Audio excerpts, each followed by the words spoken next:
In this video, I will show you how to find your customer ID in Google Ads. First, open your browser and search for Google Ads. Click on Google Ads and sign in to your account. Once you're on your dashboard, look at the upper right corner of your screen.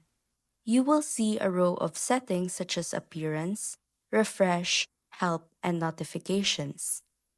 At the end part on the upper rightmost side is your Profile tab, where you can view your full profile details, including your email, name, and customer ID.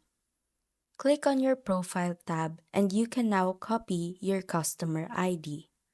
Make sure to save it somewhere secure since you will need it for linking and managing your Google Ads account later on.